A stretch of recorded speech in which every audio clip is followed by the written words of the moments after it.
Hello friends, ఎలా ఉన్నారందరూ? Welcome back to our channel. ఈరోజు మనం నెట్ఫ్లిక్స్లో ఫ్రెష్గా రిలీజ్ అయిన ఒక క్రైమ్ డ్రామా ఫిల్మ్ గురించి మాట్లాడుకుందాం. దాని పేరే ద రెడ్ లైన్. నేను ఈ మూవీ పూర్తిగా చూసేశాను.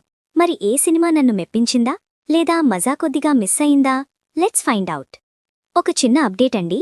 ఈ మూవీ మన తెలుగు ఆడియోలో లేదు, కానీ హిందీలో మాత్రం క్లియర్ ఆడియోతో అవైలబుల్గా ఉంది. సరే, ఇక ఏమాత్రం లేట్ చేయకుండా మ్యాటర్లోకి వచ్చేద్దాం.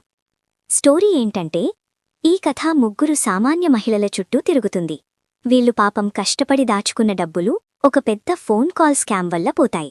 మన దగ్గర కూడా ఇలాంటి ఫిషింగ్ స్కామ్స్ ఎక్కువ అయిపోయాయి కదా, ఇది కూడా అలాంటి స్టోరీనే. అయితే వీళ్లు డబ్బు పోయింది కదా అని ఏడుస్తూ కూర్చోరు.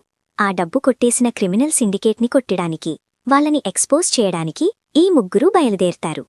మరి వీళ్లు అంత పెద్ద గ్యాంగ్ని ఎలా ఎదిరించారు? వీళ్ల మనీ బ్యాక్ వచ్చిందా లేదంటే వీళ్లు కూడా ఆ డేంజర్లో చిక్కుకున్నారా అనేది తెలుసుకోవాలి అంటే మీరు ద రెడ్ లైన్ చూడాలి.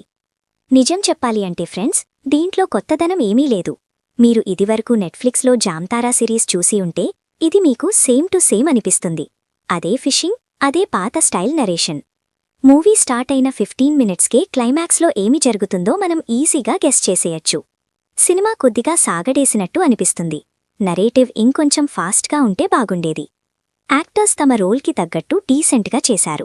మ్యూజిక్ మరియు ప్రొడక్షన్ వాల్యూస్ పర్లేదు, బట్ వావ్ అనిపించే రేంజ్లో ఏమీ లేవు. ఓవరాల్గా నేను ఈ సినిమాకి 2.5 అవుట్ ఆఫ్ 5 స్టార్స్ ఇస్తాను. ఇది ఒక below average to timepass movie అంతే. మీరు ఇదివరకు స్కామ్స్ మీద ఏ మూవీస్ చూడకపోతే ఒకసారి ట్రై చేయొచ్చు.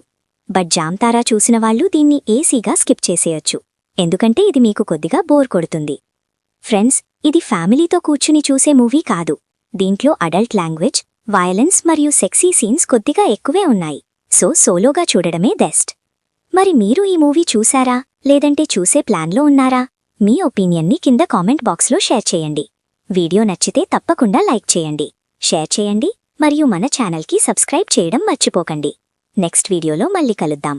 Thank you.